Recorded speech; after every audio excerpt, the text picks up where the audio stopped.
Every year in June, the climate negotiators of the UN come together in Bonn for a discussion on the progress that they have achieved, but more importantly, prepare for the decisions that will be adopted by ministers at the end of the year at the Conference of Parties. This is also the opportunity for the incoming presidency to present their vision and receive inputs from all the parties so that they can successfully deliver these plans.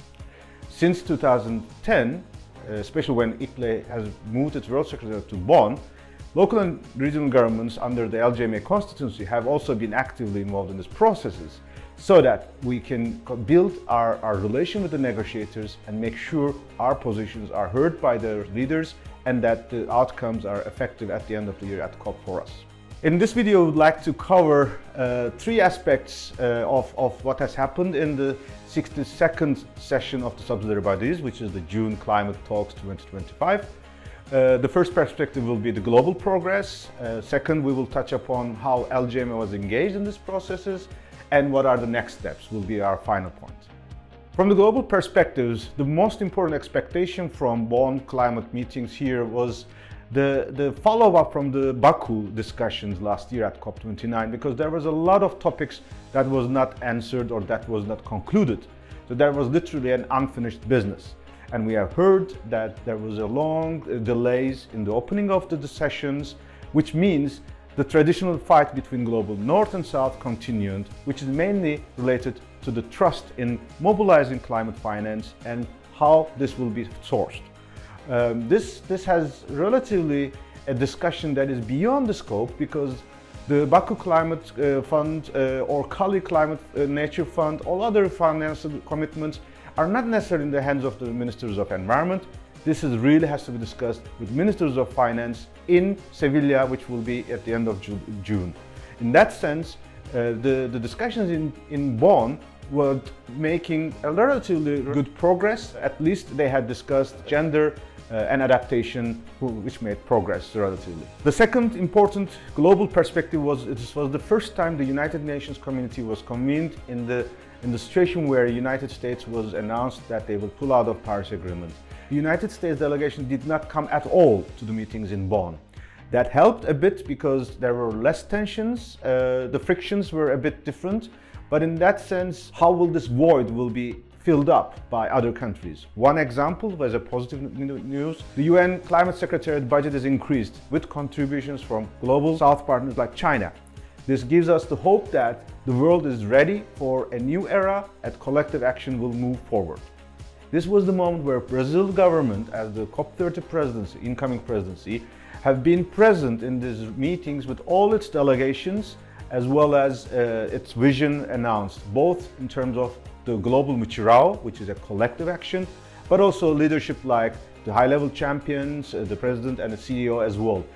This was the opportunity for the nations to respond to this vision of presidency of Brazil.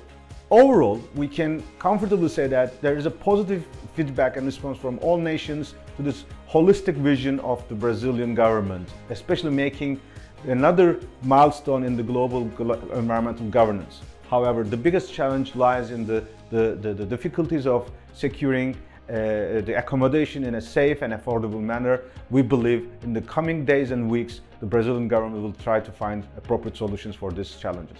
So how was the LGMA Constituency engaged in this June climate meetings in 2025?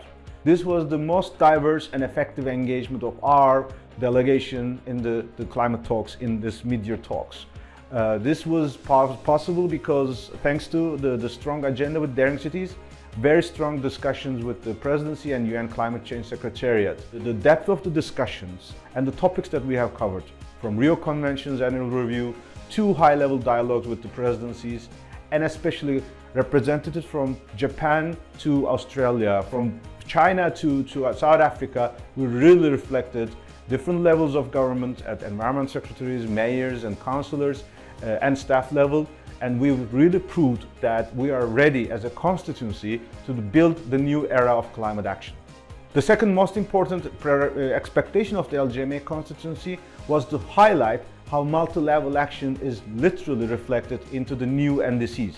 we were very happy, especially from the champ countries. They were presenting their good practices in how they have raised their ambition and multi-level elements, how they have worked with local and regional governments in their countries were prominently presented, and this was a good signal for those countries who will bring their new NDCs in the coming weeks. Especially non-champ endorsing countries such as South Africa announcing its endorsement to the town hall COPs was also an example that there is multiple ways of bringing the voice of local and regional governments in the new NDCs.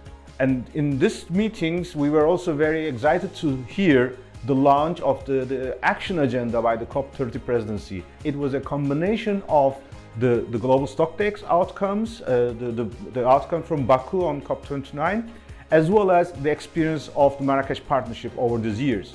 We can clearly see urbanization in a most holistic and most comprehensive manner is considered as one of the core action pillars, and we are excited to build this together with the presidency. In that sense, we are hopeful that the next coming months will be important for us to build this agenda together.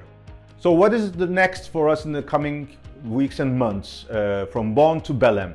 Our guiding principles are laid out in the LGMA COP30 vision, which is built around before Belém, in Belém, and beyond Belém, rallying for local to global COP30.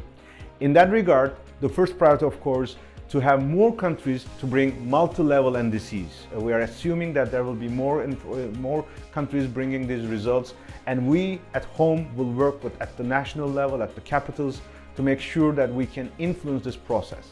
The second important point is that our roadmap to Belém is also clarified with the announcement of the Local Leaders Forum in Rio on 3 to 5 of November. This is important because that will be an important moment where we will compile the local and regional inputs, but from Rio, we will feed into the discussions and negotiations in Belém at COP30 via the role that LGMA Constituency will play, including a dedicated space for cities and regions hub, together with ICLE, UN Habitat, and Ministry of Cities. And of course, the journey will advance in the next couple of months. The discussions, especially in Malaysia, in Africa, in India, in Japan, will be important for us to raise the profile of local and regional governments, and in particular, how we can build urbanization an important context of climate action. If we can make the success in these meetings, we can comfortably build the trust that the COP30 Brazilian presidency can feed this into the negotiations and agree with the other parties so that we can pave the way for a new era of multi-level, holistic, and ambitious climate action.